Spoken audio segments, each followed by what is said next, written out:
and welcome to our relationship with writing. I am Katie Carlisle, I'm Anthony Lafusi. and today we are going to talk about likable versus relatable Right, characters. like you are likable, I'm more relatable, right? Like most people aren't like a beautiful, like talented and successful writer. They're me instead. Hello, bunch of me's out there. All right, I'm kidding, but we're talking about like protagonists, like specifically, right? Yeah, Okay. pro tag. Yeah, we're talking about characters here specifically today. This is something that I see a lot of people debate, like should a character be likable? Or like, do they have to? I Do think they is have to be I that's what likable? I hear or read most often. Yeah, and I think there's definitely been a surge in books that explore protagonists that are not necessarily likable. I think, obviously, from a classic sense, everybody goes back to Holden Caulfield because he is such a piece of shit and everyone loves to hate him. Right. But I think that even though he is such a dirtbag, the reason why Catcher in the Rye stop. The reason why Catcher in the Rye is such a classic novel is because he is still relatable to a Right. certain extent. But I think that for the most part, when writing books, I don't really think that the argument can be made for having purely likable characters. When and maybe you can talk about like how you develop characters, but when I am developing them, I don't even take likability into account. I just kind of think about the character arc and what they might be going through to make them a little bit sympathetic to the reader, but I'm not thinking, okay, this person's gonna be like a superhero, basically, like, the most likable person that you've ever met in your life, and like you just want to spend all your time with them. Obviously, you want to spend enough time to get through an entire Right. story, but I think that's where it kind of tips the scales in favor of relatability versus Right, likability. because you just want the audience to cheer for your character's development one way or another. Yeah. And so it's like it's okay to start a character. And it's like if you haven't seen like the Kurt Vonnegut like Shapes of Stories, you go watch like his lectures and that's really cool. But I mean essentially it's okay to have characters that are kind of crappy and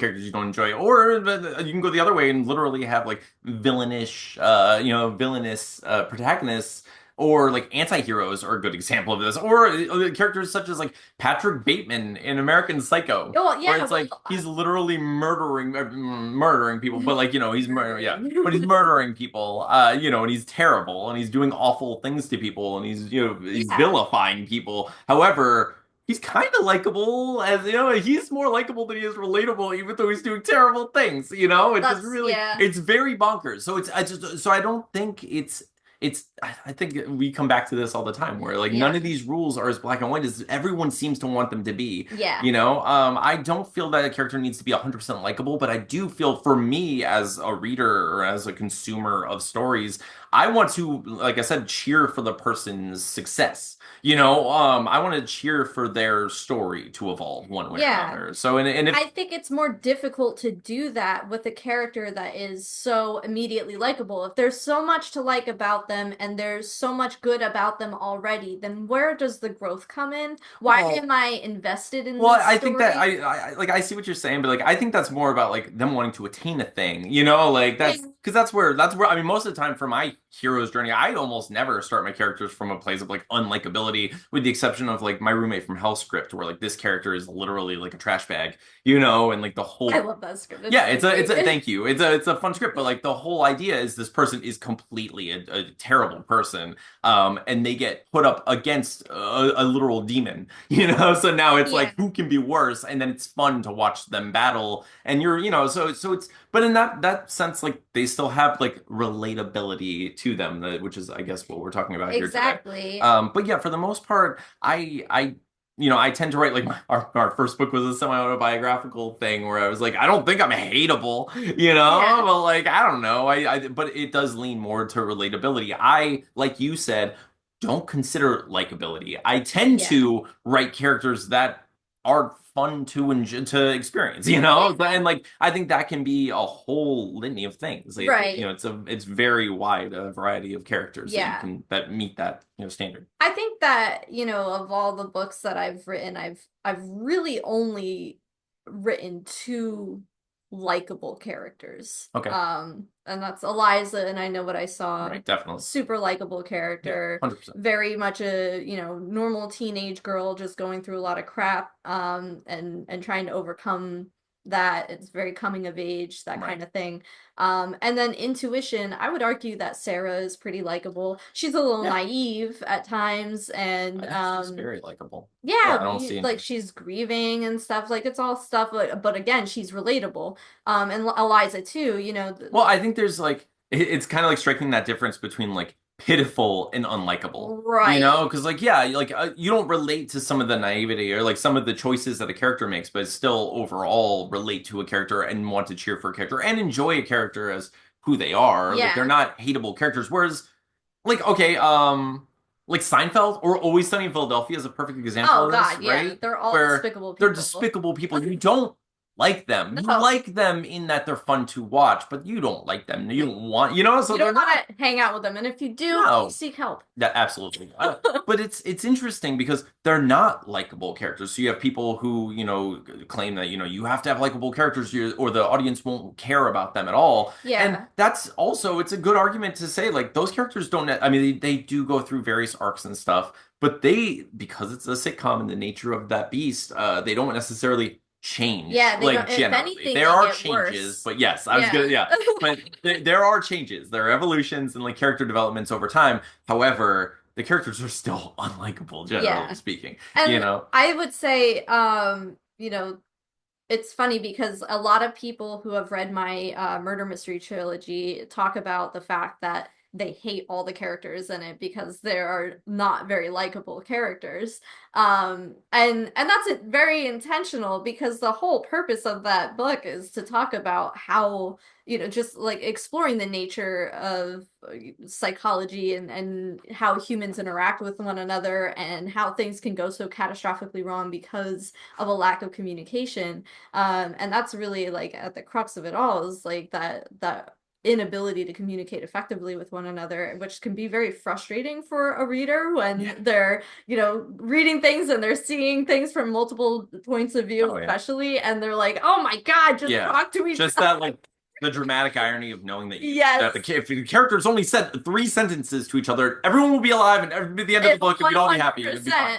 100%. But no. But I think that for the most part, I mean, people still love the series Yeah. because even though those characters aren't very likable, they are very relatable. They're Yeah. going through things that people have experienced and understand what it's like to go through, and they can understand how a character might be driven to make the decisions that they do, even though they might not necessarily agree with those decisions.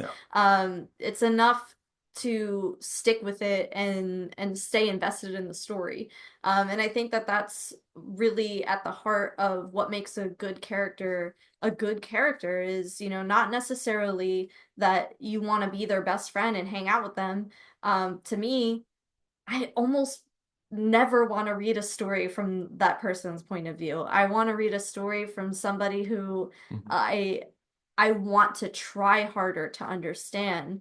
Because for me as a reader, I think there's more fun in that.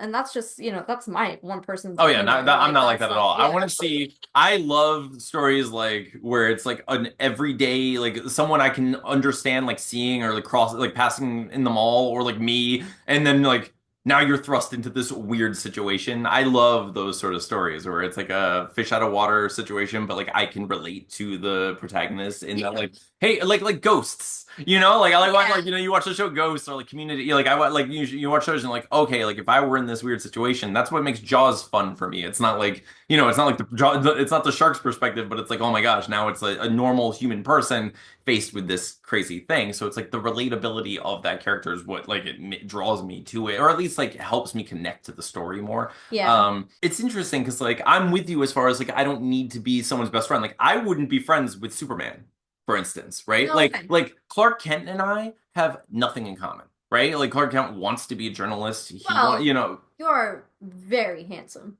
I'm cutting that out. Clark Kent and I would not be friends. We wouldn't hang out. We just wouldn't. Like, I mean, first of all, he'd be super flighty, like, Buns, love them. but he would. He'd be like flighty. He'd be flaky as hell. Like out of nowhere, he'd be like, "Oh, I can't. Would you watch this movie? I gotta go." Shit. I'm like, "You're always wearing that suit. You always do this as you leave. It's real weird, Clark." I'd figure it out. Are you kidding me? You Never can't. seen him and Superman in the same room Yeah, together. yeah. They're Uh, probably cousins. definitely. They might be dating, but like secretly, they're trying to keep it from you. Yeah, keep that Uh, shit on the DL. so no, but similarly, almost I mean, a huge percentage of the movies or TV or books or like they have characters in them that I wouldn't really want to spend time with anyway, or it's like Yeah, I can't imagine myself spending time with them. However, I can imagine that there's a tether of connection, whatever it may be. Like we relate to in one way or another. It's not always interest, right. but it's always like we both feel like, oh, we're like a certain disappointment or like a certain like loss or a certain thing, like and Exactly. you kind of identify with the character in those various ways, or you watch them save a cat and now you're like, oh, I identify with you because I also care about these things, Yeah, whatever it may be. So like that's the relatability speaking, whereas like you don't need exactly. the other thing. I think of like the best example of relatability versus likability for me is just the entire young adult genre. And I've been reading a lot of young adult novels um because I'm working on a sequel. But I've been reading a lot of young adult novels, and the thing that I always like realize as I'm reading them is I get so frustrated with these characters because they're, like Children. yeah, they're children. They're like 20 years younger than I am. They're making really stupid mistakes Yeah. that make me angry. A lot of them have these like crazy character flaws because they're children. They haven't grown up yet. And so, like for me, they're totally unlikable. I don't want to hang out with high schoolers. Ew, gross. I didn't want to hang out with high schoolers when I was in high school, but I relate to them because I have been in high school. I know what it's like to hang out with these people and be faced with these challenges Yeah. and like go through these things that they're experiencing. So for me, I enjoy that. I like seeing how kids like grow up and come into themselves because more often than not, by the end of a young adult novel, they've learned something and Right. they've grown and And hopefully now I can they've relate grown to for the them better. slightly. Yeah. Exactly. Like, they might not relate to how they get there, Yeah. but you understand the journey. Right, of course. Yeah. That makes sense. It's funny to think about. Like, I hate to bring it up because I know I'll get hate for it if I do, but I'm gonna do it anyway. You're just like cracking up over there. Because well, when you were saying that, I was like, my first thought was like Twilight, and I was like, those characters are both unlikable Oh and not God. relatable. Like, Yeah, you seeing can't how relate to there's them. You can't say that you do. yeah, You can be like, maybe if you were in like a love triangle with, like, none of it with makes the sense. werewolf With a and the werewolf vampire, vampire. yeah, uh, no, but I was thinking like, okay, so like for me unlikable characters, right? Like I Yeah. tried. And that being said, I'm not an absolute like Twilight hater. Like I'm glad that Twilight brings people into like the world of like supernatural characters and like, like I like that like urban fantasy, situation. Like I'm glad people discover that and like if that's the gateway to people finding other stories and other movies and other, fiction, that's fantastic. Good. Yeah. Fantastic. Like, I mean, everybody hates on Stephanie Myers for Twilight Yeah. series and everything, especially like in the book realm. Like, you got your like, a lot of us can be snobs. Let's Hmm. face it, Yeah. we do that. And even though I don't like Twilight, I did read the hell out of those novels when I was in high school. You better believe that I was staying inside on a Friday night finishing up that series. But what I think that she did really well is exactly what you said. She took something familiar and made it her own, and Hmm. she put a lot of world building in it. Do I agree with that world building? Hell no. Do I relate to any of those characters? Again, hell no. Do I Yeah. like them? No. Isn't that's why I brought it up. The reason I wanted to bring it up, despite the weirdness of it, is people love to argue and make everything into like this weird, like, pillar of like facts. Or it's like this, you have to do Right. this. If you don't do this, this is crazy. But she did neither of the things. Yeah. And it's one of the most successful books. Like, what do you look? It doesn't matter. Write a thing that you love. Exactly. Write I a think thing that that's you love. really at the end of Write the the story you want day. to tell. And I know, like we'll beat that horse to death in as many videos as we can. But like, I think that that's the only way we're ever gonna get good books again. You know, Yeah, you get good books by it's so true. because otherwise, all you're doing is taking a series of rules and writing to that set of very specific standards. You know what that is? AI. Yeah, That's just AI production. That's how they generate stories in AI. You take a set of rules and they standardize them, and then I'm pretty sure that all of these silly rule like either or rules that we're given, where say it has to be this way, it has to be very specifically this way, are created by people who are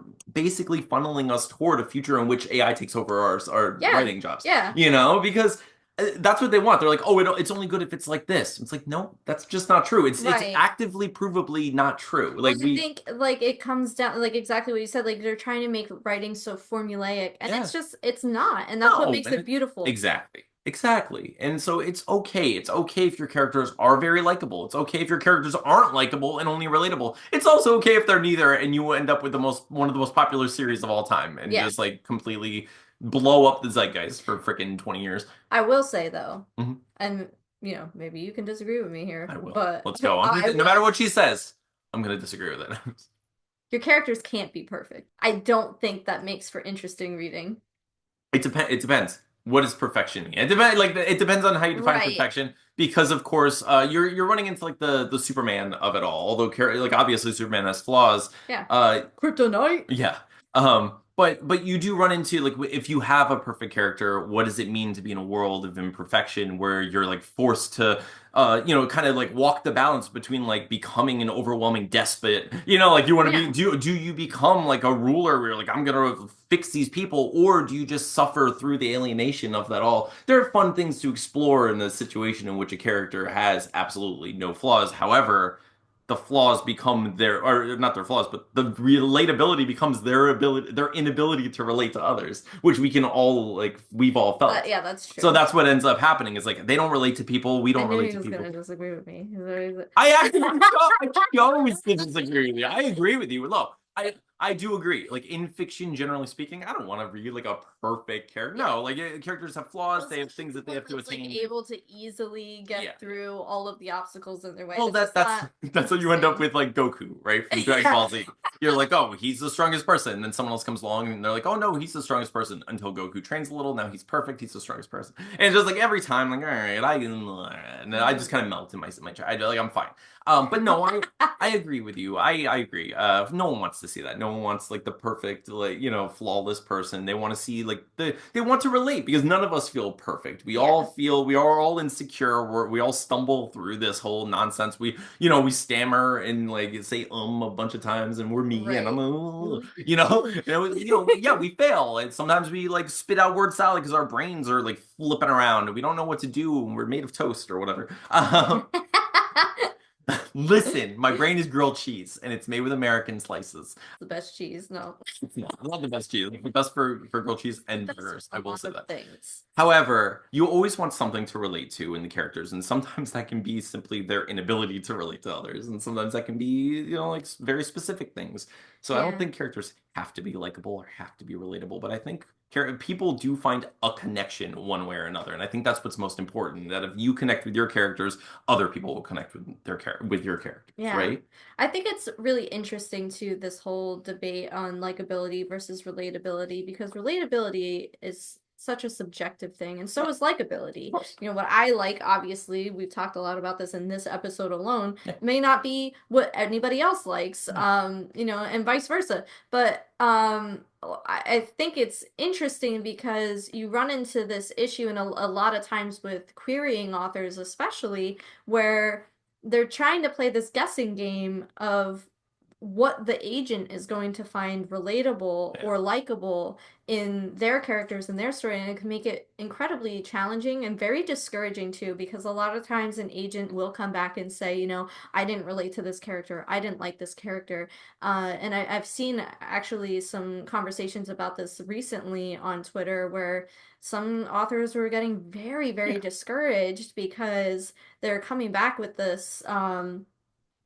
extreme rejection of a character that is largely based on themselves or someone that they Yeah, know. So when you get something like it that, feels it personal, of feels like course. a personal Yeah. attack. And, of course, it's important to keep in mind that it is not a personal attack, that obviously they don't know that it is about you. Even if you put it in your query letter that the character is loosely Yeah. based on you, they're not attacking you. But it is hard to kind of separate yourself from that as a writer when you pour so much of yourself into a character, especially, or even small elements of them that people just like outright reject. That can be very, very disheartening. But I would say just keep going and keep writing and believe in that character because what somebody rejected and thought was terrible and unrelatable, another person's gonna pick up and be like, yeah, I fuck with this. It's true. I think it really does come down rather than relatability and likability. I think it's just the ability to connect with the character, no Yeah. matter what it is, no matter what that those threads are, like in whatever depth you can find to make that connection. If you feel a connection with the character, someone else will as well. And I feel like severing the connection you have with the character because you're looking for connections to make for other people will never be as deep or authentic or as sincere. And I think that that's really the difference between what makes something like passable or readable and something memorable and great. So Yeah. I think that the more you connect with the character, likable or relatable or otherwise, the more the readers will. And I think that's what you should focus on. 100%. If you like today's show and you want to participate in the conversation, go ahead and drop us a comment. Tell us what you like better, likable or relatable characters. And who's your favorite character? That would be an interesting thing to see Yeah, what who's people your like. favorite character, but also like who's your least likable character that you totally love? Totally. Yeah. Oh, like, that's a good like one. who's the least likable character that you're like, yeah, this is my favorite character. I don't care how hateable they Love are. it. So, Yeah. And if you have any ideas for future shows, you want us to talk about yes. something, go ahead and drop us a comment on that as well. You can also find us on Twitter at KT underscore CARLISLE. That is me, KT Carlisle. I'm at Anthony Lafusi. It'll all be posted in the stuff below. But thank you so much for watching and being a part of this. And like, yeah, make sure you comment below. Let us know what other topics you want us to cover, and we appreciate you guys. Thank you. Bye. See ya. We'll see you next time. We'll see you next time. Bye. Jeez, you're still here. No, What was this, Ferris Bueller? Go. It's over. it's It's over. it's been gone. Go. Go. Get out. Go. Go. I love you. I love you. Mm.